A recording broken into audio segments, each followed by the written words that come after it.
बिस्मिल्लाहिर्रहमानिर्रहीम। अच्छा, इस सवाल के दूसरे हिस्से में वो कहता है कि ना आप इलास्टिसिटी ऑफ डिमांड और इलास्टिसिटी ऑफ सप्लाई बताएं। ठीक है, इलास्टिसिटी क्या होती है, पहले देखते हैं इलास्टिसिटी ऑफ डिमांड। यानी जो अगर कोई चीज़ किसी चीज़ की डिमांड कर रहे हैं हम, तो उसकी अगर प्राइस बढ़ जाए या कम हो जाए तो उसकी क्वांटिटी डिमांड में तब्दीली आएगी या नहीं आएगी, ये कहलाती है उसकी इलास्टिसिटी।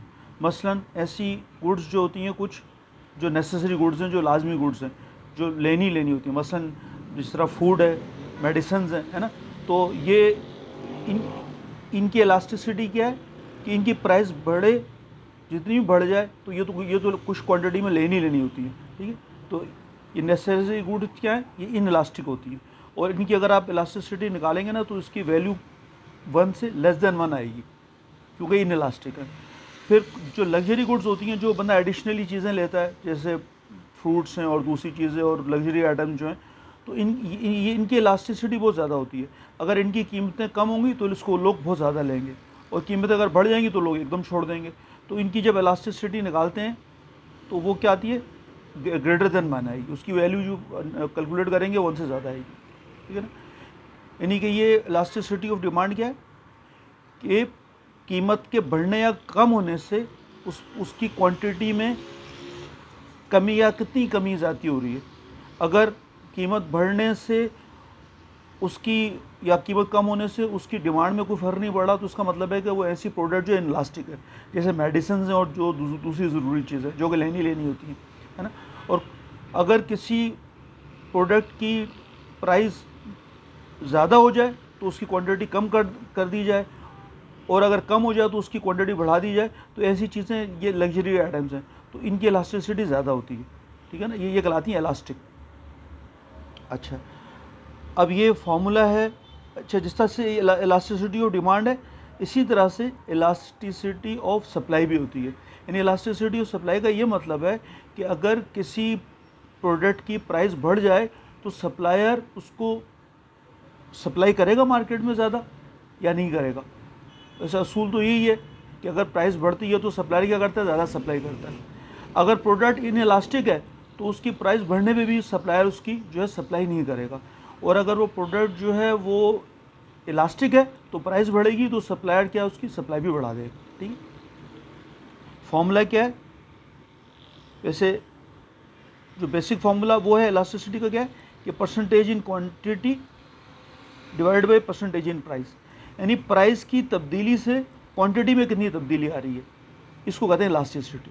अगर प्राइस में तब्दीली से क्वांटिटी में ज़्यादा तब्दीली आ रही है तो उसका मतलब है वो इलास्टिक है, और अगर प्राइस में तब्दीली से क्वांटिटी में कोई तब्दीली नहीं आ रही, पहले की डिमांड के करीबी बराबर ही है, तो इसका मतलब है वो प्रोडक्ट क्या है, इन इलास्टिक है। ये फॉर्मूला है इसका, इलास्टिसिटी ऑफ डिमांड का, ईडी से इसको लिखते हैं। फॉर्मूला क्या है, डी बाई डी पी, यानी कि डेरिवेटिव लेना होता है हमें ये डिमांड फंक्शन का, क्यू डी का, और मल्टीप्लाई करेंगे पी बाई क्यू से।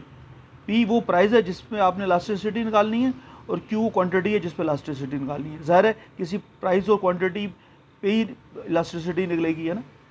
इसी तरह से फिर ये इलास्टिसिटी ऑफ सप्लाई का फॉर्मूला ई एस, ये क्या है, डेरिवेटिव लेना होता है। डी बाई डी पी का मतलब होता है डेरिवेटिव, प्राइस के रिस्पेक्ट डेरिवेटिव इसका सप्लाई फंक्शन का, क्यू एस का, और उसको मल्टीप्लाई करेंगे पी बाई क्यू से।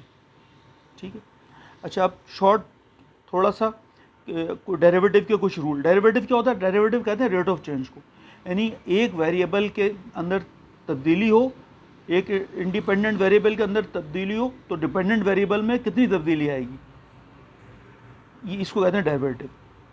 तो इसके कुछ फॉर्मूले छोटे से देख लेते हैं।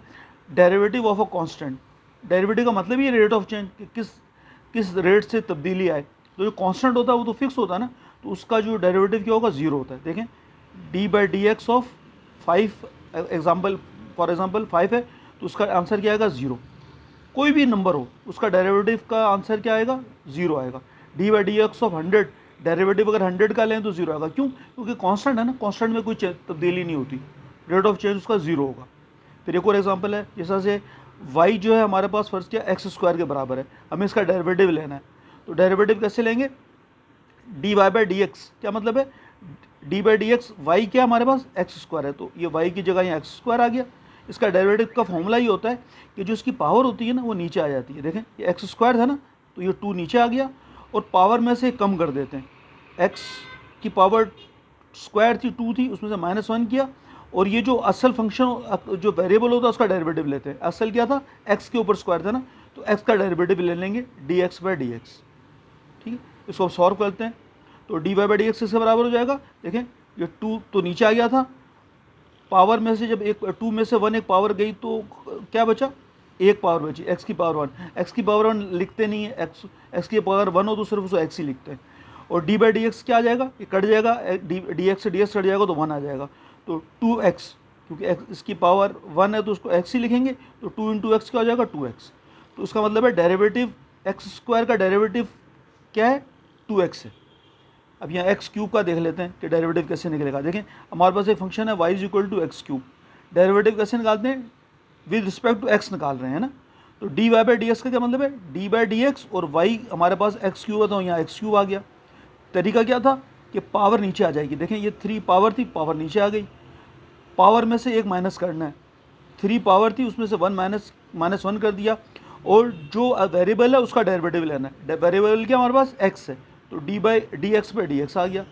ठीक है, अब देखें 3 अपनी जगह रहा, x की पावर 3 थी, 3 में से 1 गया तो कितने बचे 2, x की पावर x² हो गई, और d/x/dx, ये dx से dx कट जाएगा तो क्या बचेगा 1, है ना, ये 1 आ गया इसकी जगह, तो ये मल्टीप्लाई होगा 3x² से 1 मल्टीप्लाई होगा तो क्या आंसर आ जाएगा 3x²। यानी कि अगर फंक्शन y = x³ हो तो उसका डेरिवेटिव क्या आएगा, dy/dx क्या आएगा, वो आएगा 3x²। अब अगर खाली y x के बराबर हो तो क्या आंसर आएगा, dy/dx क्या आएगा, इसका डेरिवेटिव क्या आएगा d/dx, और y की जगह x हो तो x आ गया, तो ये तो सिंपली x से dx कट के आंसर क्या आ जाएगा 1। ठीक है, ये तो है डेरिवेटिव के फॉर्मूले। अब इसको अगले जो है ना मैं आपको मज़ीद बताता हूँ।